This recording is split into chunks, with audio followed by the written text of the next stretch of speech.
There is a state which beheads and even crucifies its citizens, where those who question its authority are lashed and locked up for years. A state where women lack many basic rights, patrolled by religious police, where children are indoctrinated,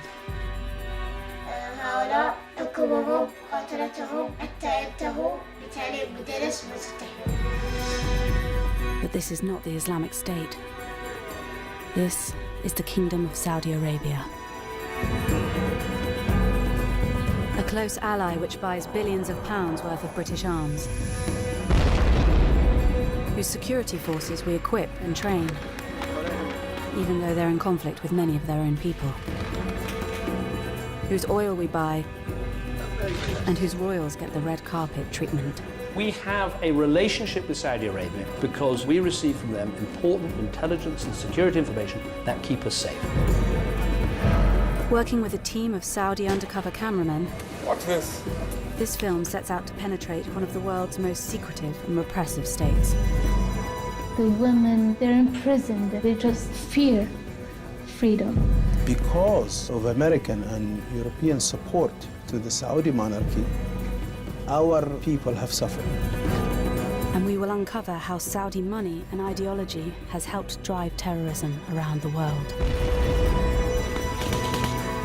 I think there's a very real threat that the ideology that comes from there is posing to us. Morally, we need to make a stand. I think that the chickens are coming home to roost on this one.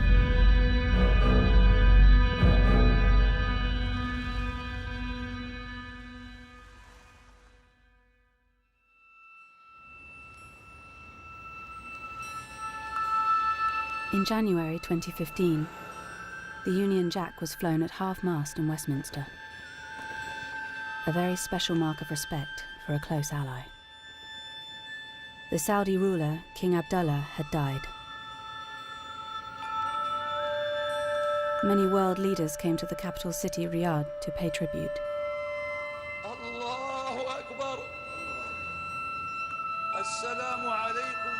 In the same month, in another Saudi city, a young blogger was whipped in public. Raif Badawi was convicted of insulting Islam after he spoke out about his government and religion. He wrote, "The only way to deal with an unfree world is to become so absolutely free that your very existence is an act of rebellion." For comments like this, Badawi, a father of 3 young children, was sentenced to 10 years in prison and 1,000 lashes.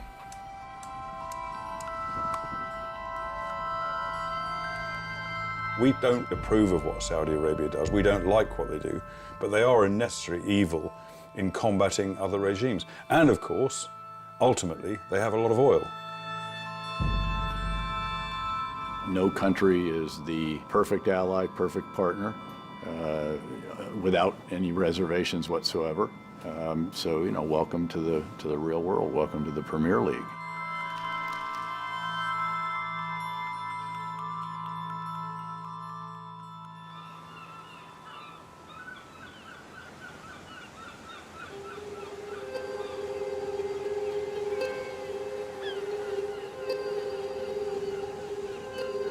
كان بدنا يسب السعودية ما بيها شيء يقول لا أنت بنت جدران تسمع يعني الجدران هاي تسمع الشخص لما يبغى يتكلم لما يبغى يقول شيء ما يستطيع ما في أي حول داعي يعني فكانت السلطة تعتقل على الكتاب هوس الخوف هذا بسيطر على الشعب كامل سواء كانوا شباب أطفال.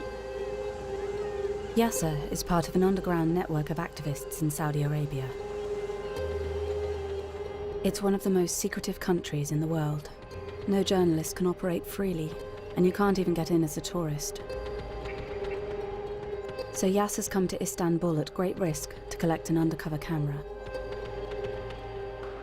Over the next 6 months, he will be filming secretly inside Saudi Arabia. If caught, he'll be imprisoned. من ناحية إنه في خطر، نعم في خطر، نبغى الناس تشوف، نبغى الناس تعرف يعني كيف إحنا عايشين في اضطهاد وفي ذل وفي استعباد. ألزمنا عليهم من أرسل الصورة البائسة هذه للناس واللي يكون.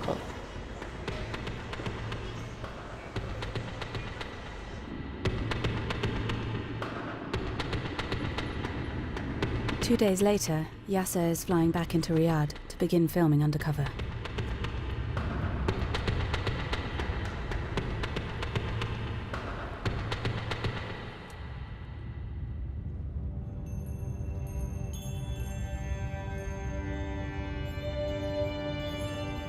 In Saudi Arabia, the king is all-powerful.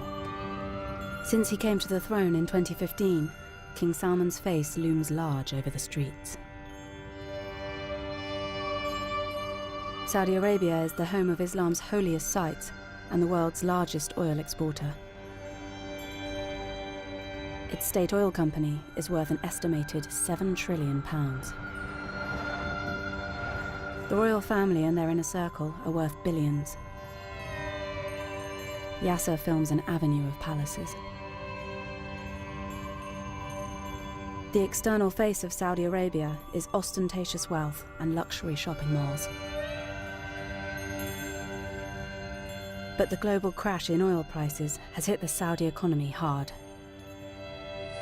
Despite spending billions on social welfare, it's been estimated up to a quarter of the population live in poverty. ما سخرك الله الحاصل لي 3 عيال وهذه بنتي ايش نعمل وما يقر البيت ما خرج الشارع.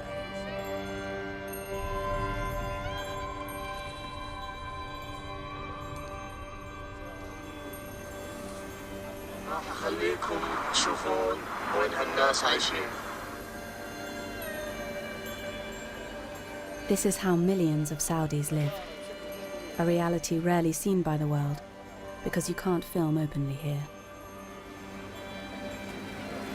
الناس هنا عايشة في عذاب مهين الواحد غرفة الشيء يا أطفال يبيعون لا إله إلا الله ناس من النزبة شوفوا كيف شوفوا المجاري شوفوا السوق تكتب المال تشحذ. Yasser's in Saudi's second city, Jeddah.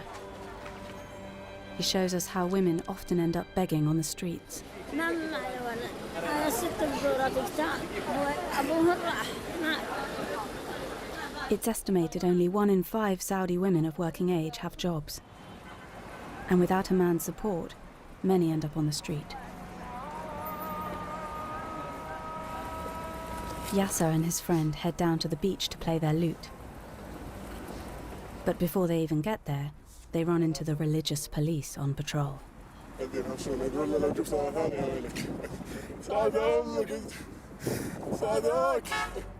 In Saudi Arabia, playing music in public is forbidden by the religious police.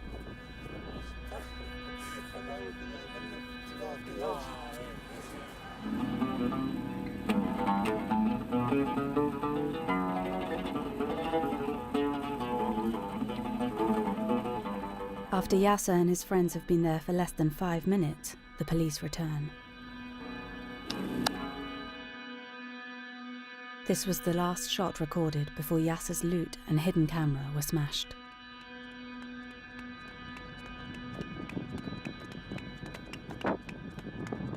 جيمس كسروني اصبعي اليوم وكسروني العود حتى.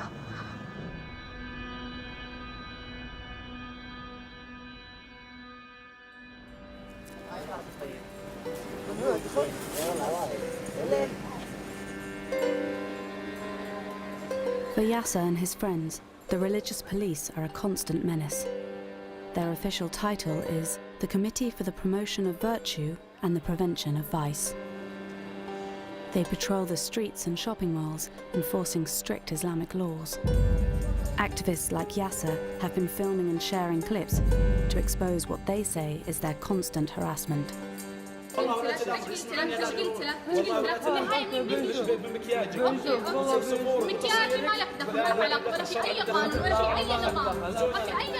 They force women to cover themselves and drive people out of cafes to go and pray.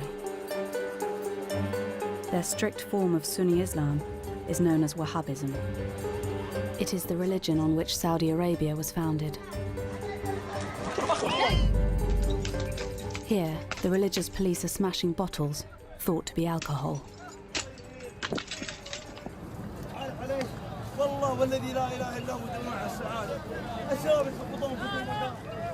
The majority of Saudis are thought to support the state Wahhabi ideology. Filming secretly in a mosque, Yasser records this preacher spreading hatred of other religions.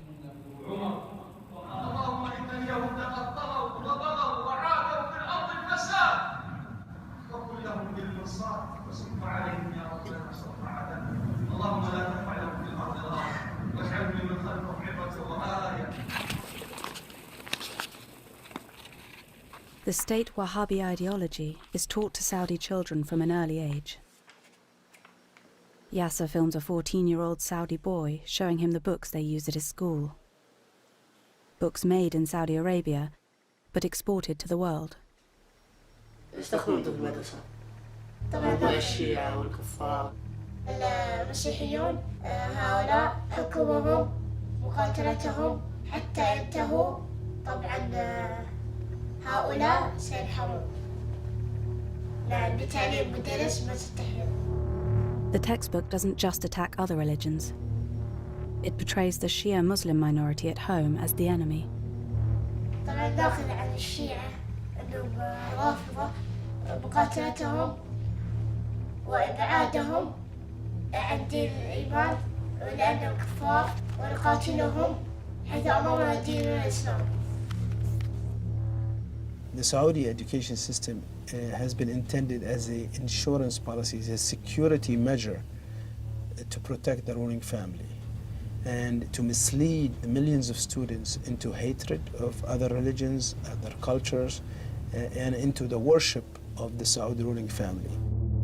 Saudi Arabia is said to have made some progress reforming its textbooks, removing the worst examples of prejudice. But these books are still found in mosques and schools around the world, everywhere from Britain to areas of Syria controlled by ISIS.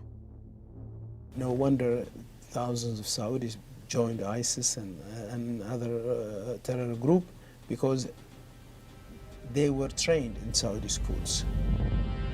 From the foundation of Saudi Arabia, the support of the religious establishment has been central to the royal family's grip on power. The regime uses traditional Islamic punishments. Executions are often carried out publicly with one sword blow to the neck. The headless bodies are sometimes then displayed publicly. According to human rights groups, King Salman has asserted his rule by stepping up the rate of executions to its highest level for 20 years. In 2015, Saudi Arabia executed 157 people. This Burmese woman was convicted of killing her stepdaughter.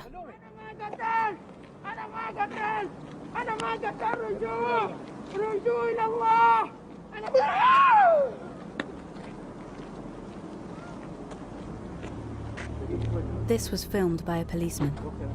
He was later arrested after posting it online. The Saudi government claims that only the most serious criminals are executed, and punishments are carried out in line with Sharia law.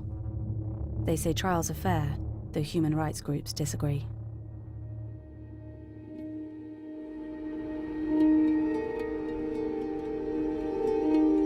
في النهاية تكمل فهم العربيين تسجيلهم تعتقلهم تعتدي عليهم. لا أعتقد أن هذا الإسلام لا أعتقد أن هذه الدولة أصلا تمت الإسلام بصلة. لكن مش الناس كلها عندها غضب، لكن المشكلة ما حد يقدر يتكلم. كل الناس تخاف الاعتقال. هم كلهم يبغون يخلون كل شيء بخفي لأنه لو سمحوا بالحرية وبالكلام يعني بتكون أول بداية سقوط نظامهم يعني.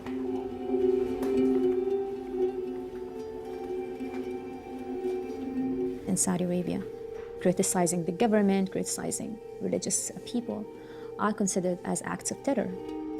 And people are reporting on each other, targeting their fellow citizens. So everyone becomes, more religious than ever. Everybody becomes more pro-government than ever. So we're going into a fascist society. The Saudi government says the anti-terror law strikes a balance between prevention of crimes and protection of human rights, according to Islamic law. One activist's story, more than any other, encapsulates Saudi suppression of free speech. موقع الليبراليين السعوديون هو أثار حفيظة المتشددين بصفة عامة في السعودية لأنه كان يفضح ممارسات. This is Raif Badawi, speaking before his eventual arrest in 2012. وعلى وجه الخصوص ممارسات هيئة الأمر بالمعروف والنهي عن المنكر، فذلك حملهم على محاولة تخويفي ومحاكمتي في الموقع الليبرالي السعوديون على أنه يسيء للإسلام. هذه الساحة وناس الجبال في جلد الأخ خالد بيدوي. أنا أعتقد أن رايف شخص أبدع برايه كل احترام.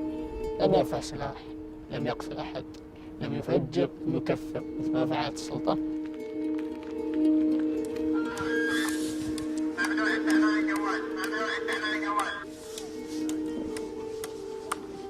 For most of his sentence, Raif has been held in one of Saudi Arabia's most notorious prisons, Bremen. Saudi Arabia shows outsiders state-of-the-art prisons, but people rarely see the reality. Since Raif was imprisoned, Yasser's network has managed to smuggle camera phones into Bremen.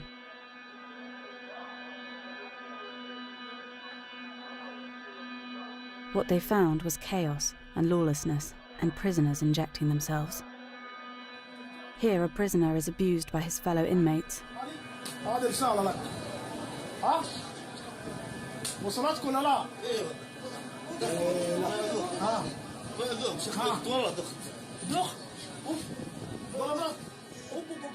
The British government had approved a £6 million contract to train Saudis on how to run its prisons. Amid the international outcry about cases like Raif Badawi's, it decided to cancel the deal, saying it was focusing its resources on domestic priorities.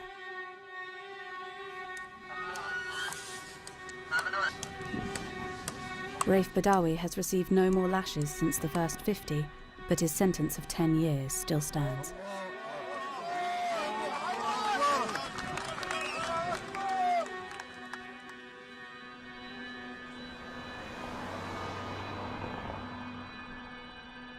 Thousands of miles away, his wife Ensaf and 3 children have received asylum after escaping Saudi Arabia.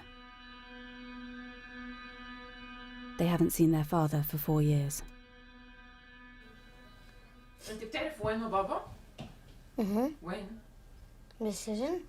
بالسجن ليش؟ ليش ما أعرف. شو عمل؟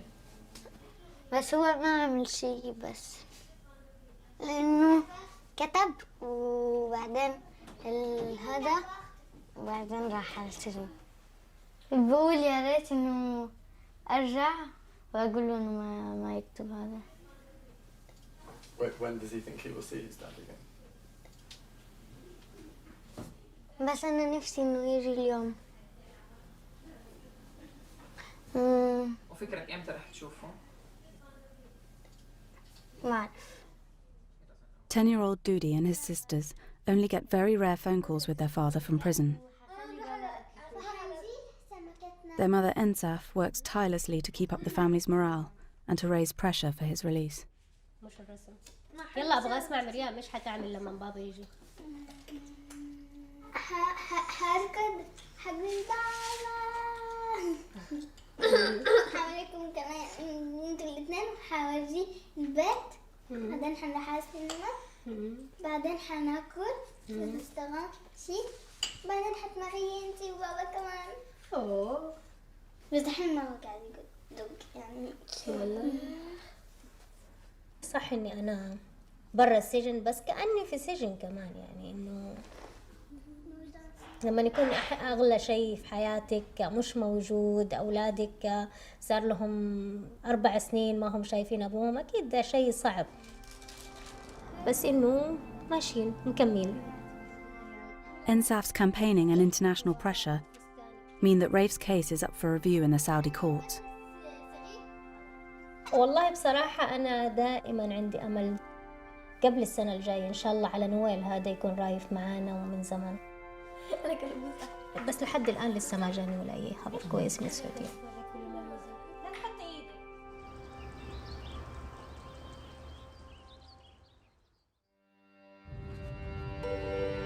Our undercover cameraman, Yasser, has been filming for us at great risk. He and his network are trying to reveal the other side of our close ally.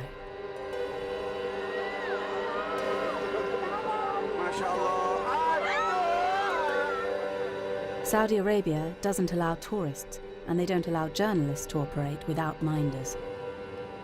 So we're flying into Riyadh as businessmen after setting up a fake company.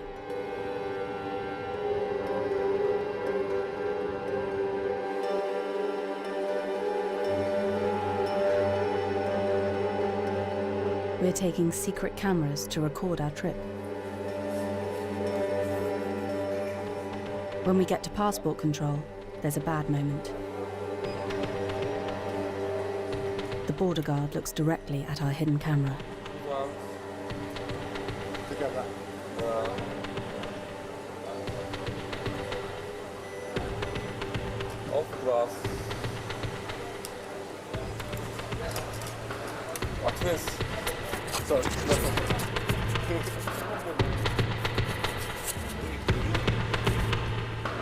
Now we're in Saudi Arabia, all filming we do is forbidden. Our cover story is that we're here for a business conference. On the way, we visit one of Saudi Arabia's most notorious landmarks, known as Chop Chop Square. It's the scene of many of Saudi Arabia's public punishments, and there's a heavy police presence. It has drainage for the blood from the executions.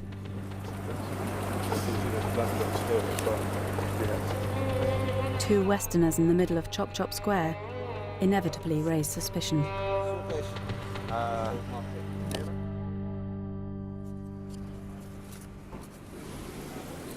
We're going to a cyber security conference, representing CyberSafe UK, a company we've set up for this trip. We've been placed right next to the Ministry of Interior, the very people who arrest activists like Raif Badawi. And we're approached by two senior police officers. Good morning. Hello, I'm Sam. Nice to meet you. Aziz, how are you? Hello. How are you? Good to meet you. Sam, Very nice to meet you. So CyberSafe UK? Yes. Okay. We're a cyber insurance company. Is it a threat also for Saudi businesses? Yes. And what's your cyber insurance? This man is head of cyber security for the Saudi police. He's keen to talk about his connections to Britain and America. It's a very good experience, honestly, with the Phoenix Police Academy. Yeah, amazing. So a lot of senior Saudi police will go to America for training. Yes, yes. And also I had 3 training courses in UK. Tough? Yeah. British police officers? Oh my God. The British government has been reluctant to make public details about its contract to train the Saudi police. But now we are hearing about it from 2 officers who've been through the training. And was that a British government or was it private? And we take College of Police. College of Police. Brighton. Coventry? Coventry. Wow. And they know what we need. Yeah. Did they send a lot of people to England? Yeah. Well, we have contract with the Ministry of Interior and the government. I think the embassy here has a contract because they are tourists and they do long-term training. Yeah, there's a close relationship. Yeah, close. The British government has since confirmed to us they have provided more than 300 Saudi officers with training since December 2012.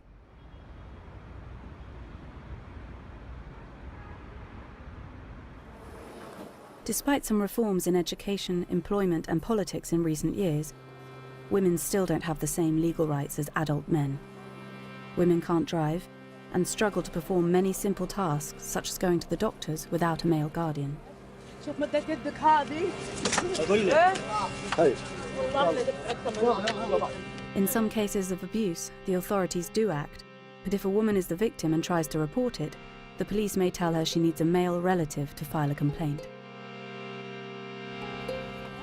This is a tribal society, and it's been kept this way.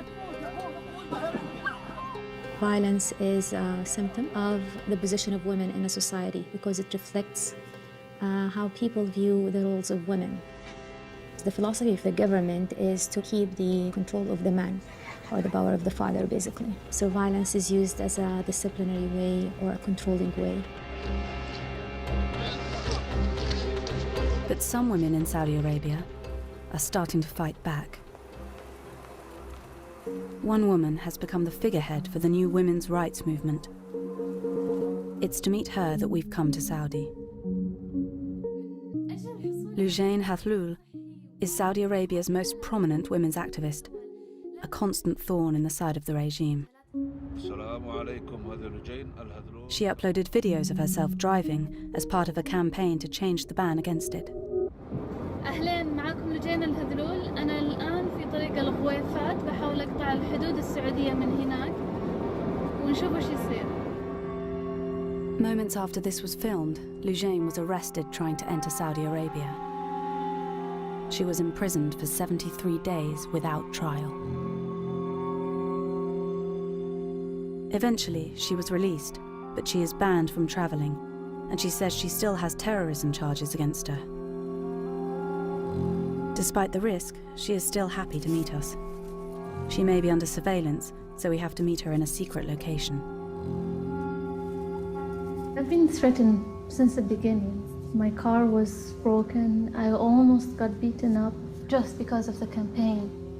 People wrote me letters on Facebook and sent me all sorts of weapon pictures, saying that if I continue, I'll be murdered or my family harmed.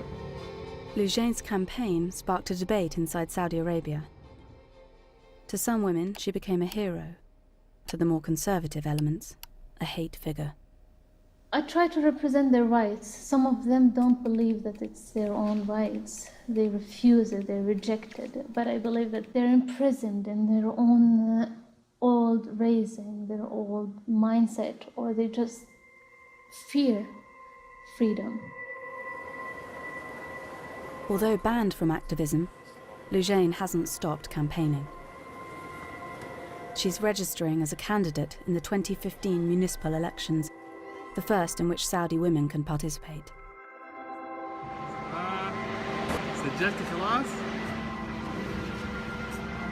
سجلت.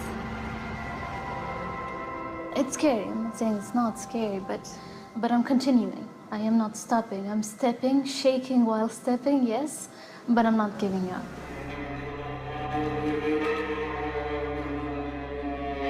We'd managed to meet a Saudi activist without being detected by the security forces.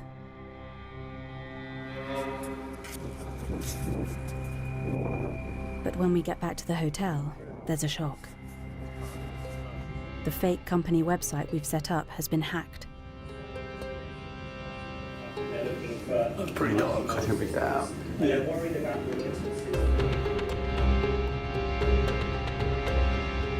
We don't know who's testing our cover story, but we're forced to leave early and head straight to the airport.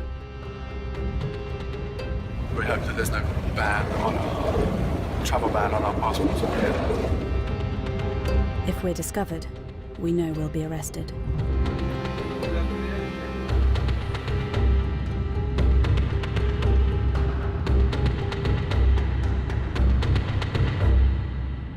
We'd got out, but Yasser is still filming inside. One of his network is driving to a region that's witnessed serious unrest and the first signs of potential cracks in Saudi rule. The east of Saudi Arabia is where most of the Shia Muslim minority live. He's come to meet the family of a boy who has been condemned to death, aged just 17. Ali Nimr's punishment marked the beginning of what activists say is a dangerous new phase for the Saudi regime.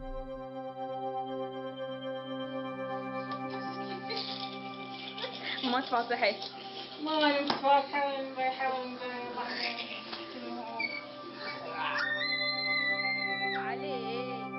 علي النمر شعب عربي مثل أي شعب آخر من شباب العرب، يحلم بالحرية، يحلم بالعزة، بالكرامة. In 2011, Ali Nimr was a schoolboy who joined in street protests inspired by the Arab Spring. Young Shia men hit the streets in unprecedented numbers in a country where protests are illegal.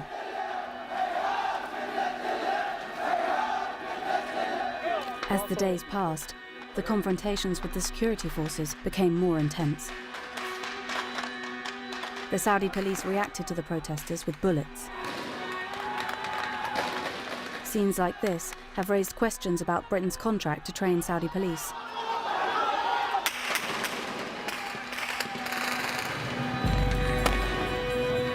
Protests sprung up in other parts of the country, and activists like our cameraman Yasser sensed weakness in the regime for the first time.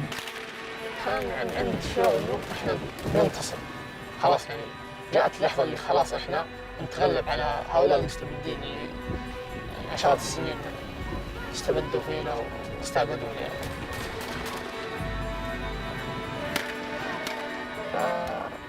كانت خيبة أمل كبيرة يعني بعد الوقوف هذا. كان شعور جدا مخيب مخزي. Eventually, after tens of protesters were killed and many more arrested, the regime succeeded in putting down the uprising. اطلق تعال. دانا هنا أنا دانا هنا. هذا بيتي شوف. Ali recorded his anger at the police's reaction in this confrontation outside a police station. ما عندي شيء أنا ما عندي لك كاميرتي. أنت قاعد تطلع في بيتي عشان كذا أنا قاعد. Soon after this was recorded, Ali was arrested. He was charged with numerous offences, including throwing a Molotov cocktail and organising protests by text message. His family say he was tortured into confessing. اتصل علي من الرياض، سمحوا له بالاتصال وقال أن هناك أوراق في المحكمة وفيها حد الحرابة. علي طفل صغير سألني بابا إيش حد الحرابة؟ علي سألني إيش حد الحرابة بابا؟ The punishment for treason is beheading, followed by being publicly crucified.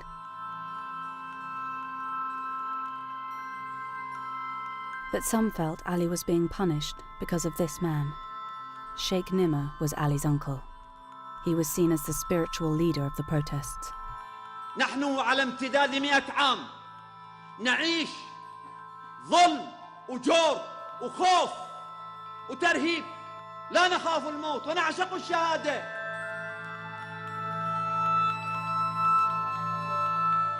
طبعا صعب يعني ليلي ونهاري الذكرى ما يغيب عن بالي. على طول الذكر عليه موجود في بالي، على طول لساني يلهج بالدعاء إليه، بالفرج إليه. أشياء كثيرة في البيت تعني لي علي، كل البيت أصلا يعني لي علي. The British government says it has lobbied to spare Ali the death penalty. But in September 2015, Ali's death sentence was confirmed, with no more chance to appeal. In the same week, it was revealed Saudi Arabia was made the chair of a UN Human Rights Council panel of experts.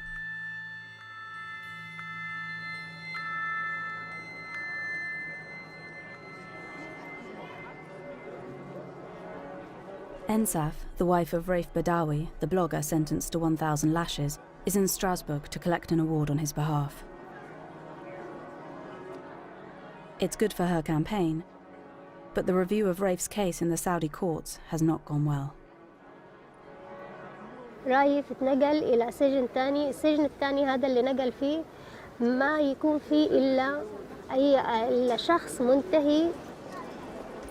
كان خبر جدا سيء أنا قلقانة كتير على صحة رايف. In response to his appeal being denied, she says Raif has begun a hunger strike. خبرتهم إنه نقل سجن جديد بس ما خبرتهم إنه منقطع الطعام.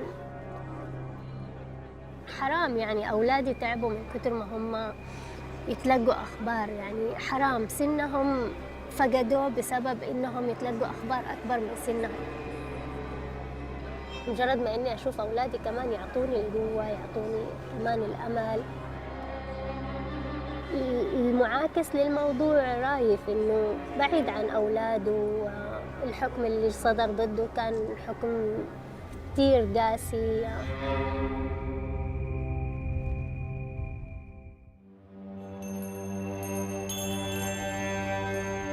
For more than 70 years, Saudi Arabia has been Britain and the West's key ally in the Arab world. The government says they've kept us safe by sharing intelligence and helping us fight terrorism and foil attacks. Very, very nice to see you. Since David Cameron's government came to power, we've sold Saudi Arabia more than £5 billion of weapons.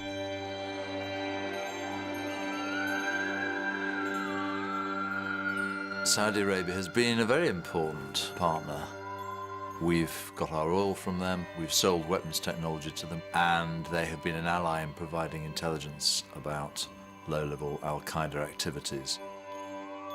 But there's an irony there, and that is because actually the al-Qaeda stems from an extreme interpretation of Wahhabi Salafism, which is the official religion of Saudi Arabia, and which they've been spreading around the world since 1979. So there's an ambivalence to that relationship. The Saudis have spent at least $70 billion spreading Wahhabi Islam around the world. But they've always denied any official link to terrorism, and are now preparing to send troops in to fight against ISIS in Syria. And on the 2nd of January 2016, they announced the execution of 47 men for terrorist offences in Saudi Arabia. Saudi Arabia says it has executed 47 people. It was the largest mass execution since 1980. Shia cleric Nimr al-Nimr. Whilst many were convicted al-Qaeda terrorists, several others were political activists. Ali Nimr was spared for now, but his uncle, the Shia cleric Sheikh Nimr, was executed. This new footage, smuggled out by Yasser's network in the last few weeks, shows how his execution has sparked the first major protests in the East since the Arab Spring.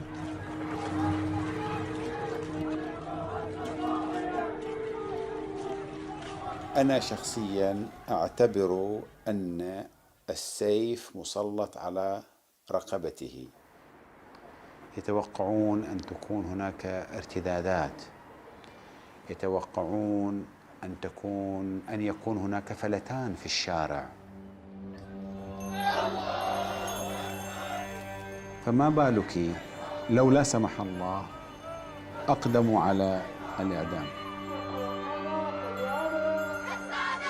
I mean, the execution of Sheikh Nimr is a signal that the Saudis were sending not to the Shia only, but to all dissidents, secular and Islamic. They will not tolerate any dissent because they are viscerally opposed to sharing power.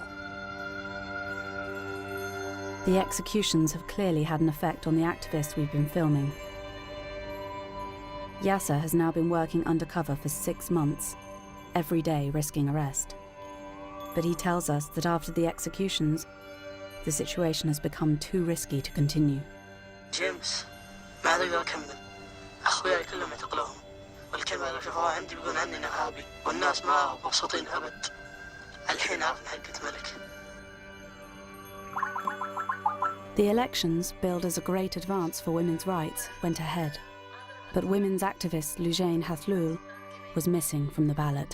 Definitely, yeah. I'm a troublemaker for them. That's why they don't really want me. Or actually, I think it's the case of me being a very vocal person about human rights or women's rights.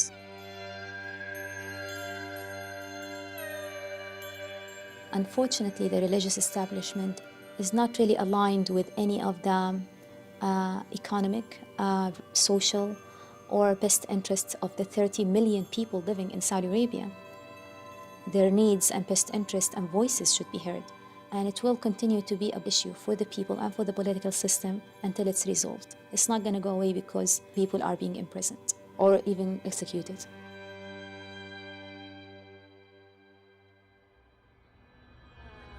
A year since Raif Badawi was publicly flogged, he's still serving out his 10-year sentence.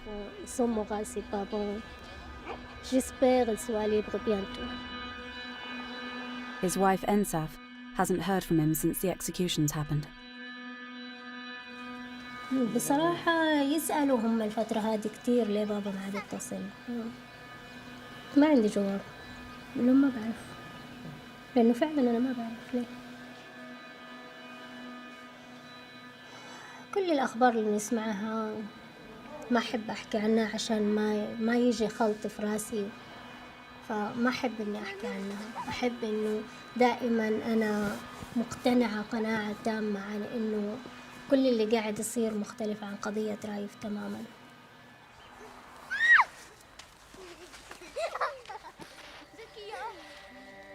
In response to the film, the Foreign Office told us, "Only by working with Saudi Arabia can we bring about changes we would like to see. We regularly raise with them the importance of compliance with international law, including in the Yemen conflict. Senior Saudi leaders have condemned sectarianism and ISIS's ideology. Our police training undergoes strict assessment and is designed to improve human rights compliance of the Saudi justice system. Our arms sales are subject to one of the most robust export control regimes in the world. We are extremely concerned about Raif Badawi and have raised his case at very senior levels. The Saudi government has assured us that Ali Nimr will not be executed." The Saudi government told us, "The Kingdom of Saudi Arabia utterly rejects the partisan nature and sensationalist tone of this documentary, which sets out to portray the country in a negative and unbalanced light. The Kingdom's legal system is based on the due process of Islamic Sharia law. The Kingdom is at the forefront of international efforts to combat terrorism and will pursue anyone who supports and funds terrorist activity, and to suggest otherwise is a slur. In keeping with its biased agenda, ITV chose to undertake covert filming when they could have applied for and received a journalistic visa, like many of their counterparts."